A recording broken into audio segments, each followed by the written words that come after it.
High students, welcome to Piyali's classroom. আজকে আবার চলে এলাম নতুন একটা ভিডিও নিয়ে। আজকের ভিডিওটাতে ক্লাস 11-এর ইকোনমিক্সের কিছু ইম্পর্টেন্ট কোয়েশ্চেন নিয়ে আলোচনা করব। ইকোনমিক্সের যারা সেকেন্ড সেমিস্টারে ফাইনাল পরীক্ষা দেবে 2026-এ। তো চলো দেখে নিই কিছু কিছু ইম্পর্টেন্ট প্রশ্ন। তো দেখো, এখানে আমি চ্যাপ্টার 1 এবং চ্যাপ্টার 2 থেকে কিছু ইম্পর্টেন্ট কোশ্চেন এখানে তোমাদেরকে বলছি। যেরকম দেখো, চ্যাপ্টার 1 থেকে তোমরা পূর্ণ প্রতিযোগিতামূলক বাজারের বৈশিষ্ট্য এবং একচেটিয়া বাজারের বৈশিষ্ট্য, এই দুটো প্রশ্ন কিন্তু তোমরা রেডি করবে, ঠিক আছে? এটা তোমরা 6 মার্কসের জন্যই রেডি করবে। কোয়েশ্চেনটা যদি 4 মার্কসে আসে, যাতে তোমরা সেটা লিখে দিতে পারো।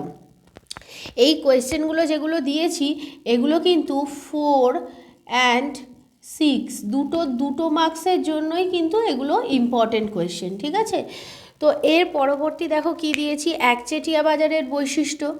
পূর্ণ প্রতিযোগিতামূলক বাজারে ফার্মের স্বল্পকালীন ভারসাম্যের শর্তগুলি।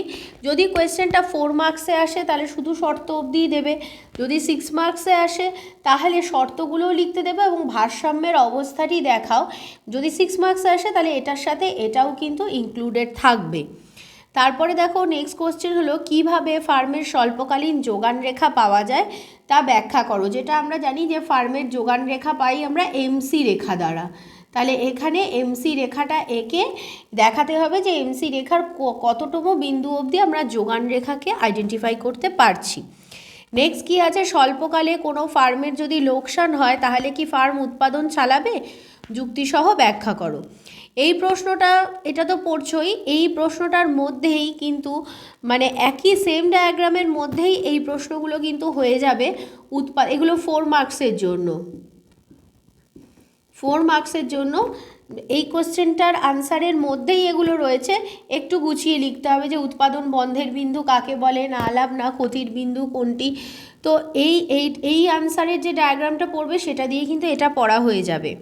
তারপরে হলো কি, পূর্ণ প্রতিযোগিতামূলক বাজারে দাম নির্ধারিত হয় চাহিদা এবং যোগানের ঘাত প্রতিঘাতে। এই কোয়েশ্চেনটা তোমরা সেমিস্টার 1-এও পড়েছিলে, তখন এমসিকিউতে ছিল, এবার ব্রটে পড়তে হবে। পূর্ণ প্রতিযোগিতামূলক বাজারে ফার্মের দীর্ঘকালীন ভারসাম্য চিত্রের মাধ্যমে দেখাও। এবার এর মধ্যে থেকে দেখো, আমি 4টে কোয়েশ্চেন রেড কালার দিয়ে মার্ক করেছি।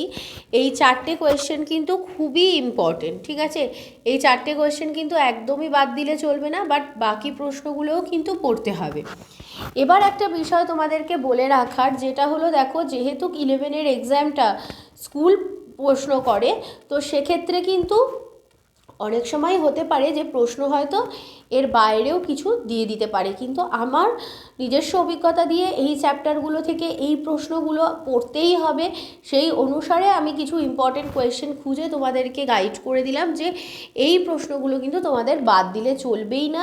এই দুটো চ্যাপ্টার থেকে কিন্তু এই প্রশ্নগুলোই পড়তে হবে। এবার পরবর্তী চ্যাপ্টারগুলো থেকে কী কী প্রশ্ন পড়তে হবে সেটা পরবর্তী ভিডিওতে বলবো। আজকের ভিডিওটা এখানেই শেষ করছি। যদি আমার ভিডিওটা তোমাদের কাছে হেল্পফুল মনে হয় তাহলে অবশ্যই লাইক করো, আমার চ্যানেলটাকে সাবস্ক্রাইব করে রাখো পরবর্তী ভিডিও নোটিফিকেশান পাওয়ার জন্য, বেল আইকনটিকে হিট করো। এবং যদি তোমাদের মনে হয় যে না এই ভিডিওটা খুবই গুরুত্বপূর্ণ, তাহলে অবশ্যই এটা কিন্তু তোমরা সকলের মধ্যে শেয়ার করে দিও। আজকে এই পর্যন্তই।